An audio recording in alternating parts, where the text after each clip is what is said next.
doing my daddy homework.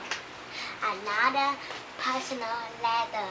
Richard, last weekend I went on an excursion to Bergen.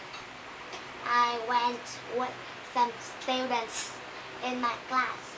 I got up at 6 o'clock on Saturday and met the another students at the station. In the morning, we visited the palace. It was very interesting.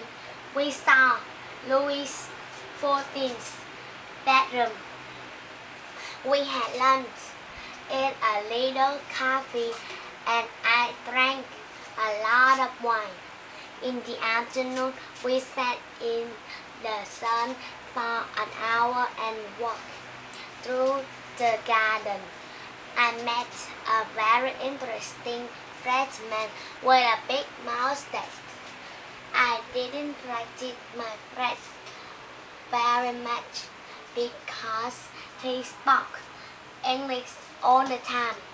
Did you have a nice weekend? I miss you a lot. Love, Mary.